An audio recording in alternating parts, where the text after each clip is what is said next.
Assalamualaikum warahmatullahi wabarakatuh. Apa kabar sahabat Amirul Mukminin?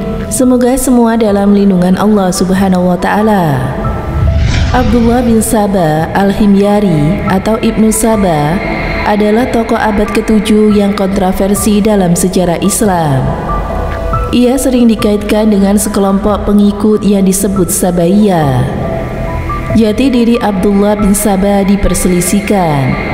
Ada sebagian ulama tari yang menisbatkan ia suku dari Himyar, sementara Al-Qumi memasukkannya dalam suku Hamadan. Adapun Abdullah Qadir Al-Baghdadi menyebutnya berasal dari kabilah Al-Hira. Sedangkan Ibnu Katsir berpendapat Ibnu Sabah berasal dari Romawi. Tetapi At-Tabari dan juga Ibnu As-Sakir menyebutnya berasal dari negeri Yaman. Syekh Abdullah Al-Jumaili dalam kitabnya menyatakan bahwa dirinya condong kepada pendapat yang terakhir. Dalinya, pendapat ini mengakomodasi mayoritas pendapat tentang negeri asal Ibnu Sabah. Pendapat ini tidak bertentangan dengan pendapat pertama, ia berasal dari suku Al-Himyar, juga dengan pendapat kedua, ia berasal dari suku Hamadan. Pasalnya, dua kabilah itu berasal dari Yaman. Sementara pendapat Ibnu Katsir dan juga Al-Baghdadi tidak sejalan. Perbedaan pendapat ini muncul lantaran keberadaan dirinya yang sengaja ia rahasiakan. Sampai orang-orang yang sejaman dengannya pun tidak mengenalnya, baik nama maupun negara asalnya. Sengaja ia sembunyikan identitas dirinya karena ia memiliki rencana rahasia, yaitu untuk berbuat makar terhadap Islam. Ia tidaklah memeluk Islam kecuali untuk mengelabui karena ia ingin menggerogoti Islam dari dalam. Salah satu bukti yang menunjukkan ia sengaja menutupi dirinya yaitu jawaban yang diberikan kepada Abdullah bin Amr. Tatkala ia ditanya oleh Abdullah bin Amr tentang asal-usulnya, Abdullah bin Sabah menjawab, "Aku adalah seorang laki-laki dari ahli kitab yang ingin memeluk Islam dan ingin berada di sampingmu." Makar Ibnu Sabah. Abdullah bin Sabah mengunjungi banyak negeri Islam. Dia berkeliling sambil menghasut kaum muslimin agar ketaatan mereka kepada para penguasa meredup. Ia memulai dengan masuk negeri Hijaz, Basra, Kufah, setelah itu menuju Damaskus. Namun di kota terakhir itu, ia tidak berkutik. Penduduknya mengusirnya dengan segera. Lantas Mesir menjadi tujuan selanjutnya dan ia menetap di sana. Langkah berikutnya, ia melakukan korespondensi dengan orang-orang munafikin, memprovokasi para pendengki dan juga yang membenci khalifah kaum muslimin. Banyak yang terpedaya hingga kemudian mendukungnya. Dia menghembuskan pemahaman yang ngawur kepada para pendukungnya itu. Ia berhasil menancapkan semangat untuk memberontak dan tidak taat di kalangan sebagian kaum muslimin, sehingga mereka bertekad membunuh Khalifah Utsman, khalifah yang ketiga menantu Nabi Muhammad SAW. Para pengikut sang penghasut itu tidak menghormati kemuliaan kota Madinah. Mereka tidak menghormati kemuliaan bulan yang mulia, juga tidak menghormati orang yang sedang membaca Al-Quran. Khalifah Utsman mereka bunuh saat sedang membaca Al-Quran. Sepak terjang Abdullah bin Sabah sangat nyata terekam sejarah. Namun ada saja yang mengingkari keberadaannya dan menganggap Ibnu Sabah hanyalah tokoh dongeng atau fiktif. Bahkan ada yang menganggapnya sebagai Ammar bin Yasir. Kalau pendapat ini keluar dari orang Syiah atau para orientalis, tentu hal ini yang lumrah. Akan tetapi, anehnya, di antara yang menetapkan demikian itu, ternyata orang-orang yang mengaku beragama Islam. Murtada Al-Ashqari. Ada yang memandang Ibnu Sabah sebagai mitos bikinan kaum Sunni. Pernyataan ini berbeda dengan pengakuan penulis-penulis Muslim terdahulu, baik dari kalangan Syiah maupun Sunni, seperti At-Tabari, Al-Madi, Lidinillah Ahmad, Asy-Syaratani, Ibnu Asir, dan lain sebagainya. Sedangkan penulis-penulis Muslim belakangan antara lain Ahmad Salabi, Ahmad Amin, Abdul Zara, mereka pada dasarnya mengakui keberadaan Ibnu Saba, seperti halnya Syekh Amir, Ali, dan juga kalangan Syiah. Kaum Syiah yang pada umumnya mengakui keberadaannya, namun mereka tidak mengakuinya sebagai kelompok Syiah.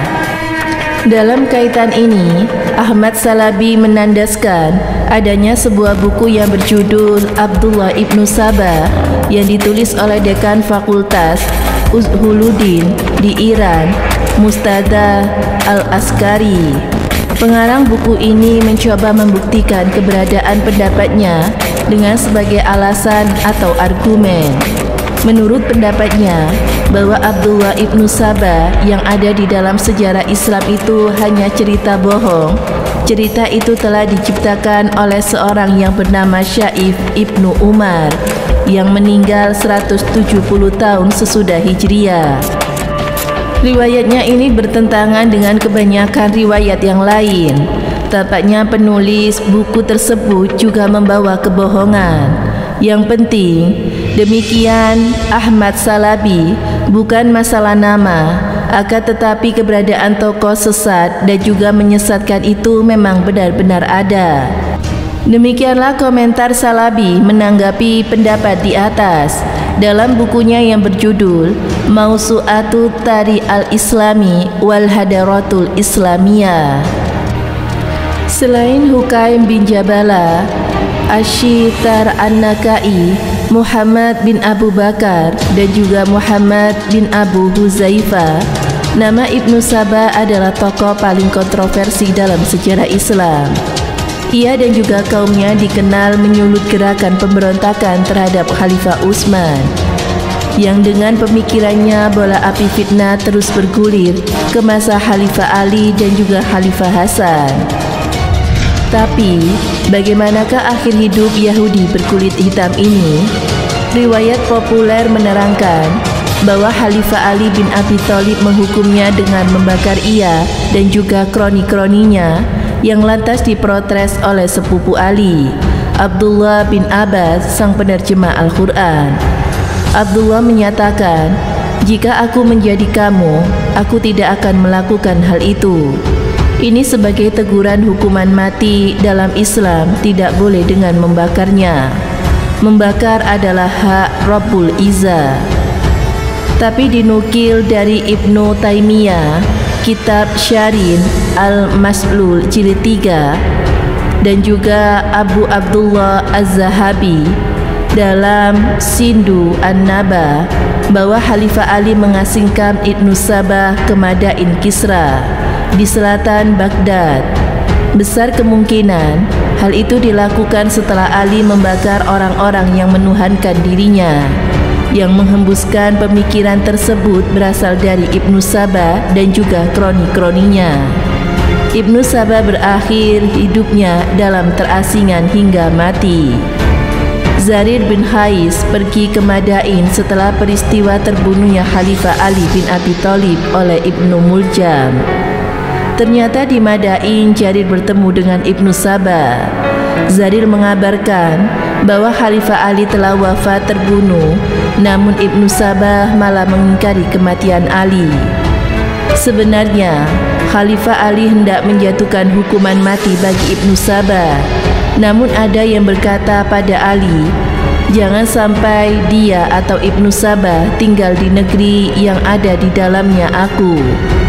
Sebagian ungkapan ketidaksukaan terhadap figur Ibnu Saba yang doyan mengumbar fitnah dan juga makar. Maka Ali mengasingkannya ke Madain. Sebab lain bahwa di pasukan Ali ada yang loyal dengan Ibnu Saba. Saat terbunuhnya Khalifah Utsman bin Affan, komplotan pembunuh Zulnurain tersebut ada yang masuk ke barisan Ali bin Abi Thalib. Tentu pendapat pasukan ini kala itu tidak seperti di abad-abad sebelumnya. maka mesti diketahui komplotan Ibnu Saba yang juga komplotan pembunuh Utsman, namun tidak diketahui pasti siapa individu-individunya. Sedangkan ajaran Islam mengharamkan asal menuduh tanpa bukti.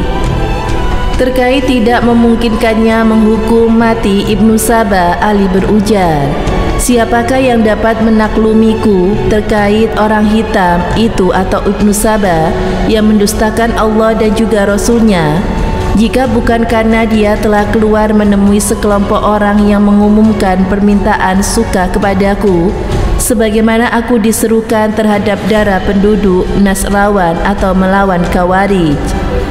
Niscaya aku buat di antara mereka jadi timbunan." Hal ini disebutkan dalam kitab Sayyid Dr. Khalid Kabir Al-Kemelut di masa Utsman yang mengutip kitab Asy-Syarin Al-Maslul Syekhul Islam Ibnu Taimiyah jilid 3. Semoga bermanfaat. Wallahu a'lam bishawab. Wassalamualaikum warahmatullahi wabarakatuh. Assalamualaikum warahmatullahi wabarakatuh. Pemirsa Amirul Mukminin yang dirahmati Allah Subhanahu wa taala. Sebagai umat Islam, kita meyakini bahwa para sahabat Nabi adalah sebaik-baik sahabatnya para nabi dan rasul Muhammad sallallahu alaihi wasallam. Para sahabat Nabi merupakan manusia-manusia pilihan Allah yang terbaik untuk menemani Rasulnya dalam mengemban misi kenabian. Adapun mengenai perselisihan dan peperangan yang terjadi di antara para sahabat Nabi, jalan yang terbaik adalah tidak membahas dan memperpanjang perdebatan masalah tersebut. Ketika Umar bin Abdul Aziz ditanya tentang Sayyidina Ali, sahabat Utsman, perang Jamal, perang Siffin, beliau itu menjawab, "Itu adalah darah yang Allah selamatkan tanganku darinya, dan aku sungguh-sungguh benci menenggelamkan lidahku ke dalamnya." Maksudnya adalah mencari-cari kesalahan para sahabat Nabi.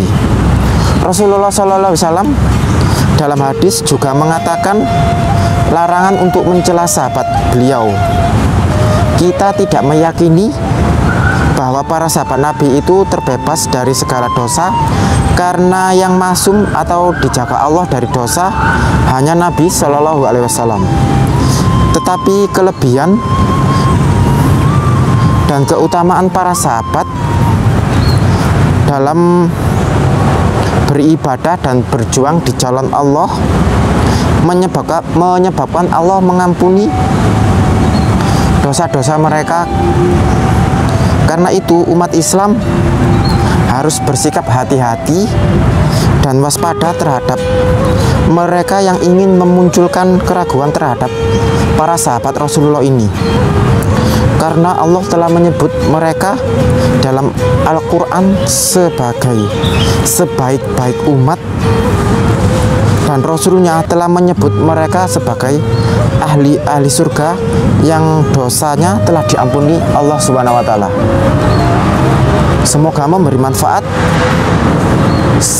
Wassalamualaikum warahmatullahi wabarakatuh.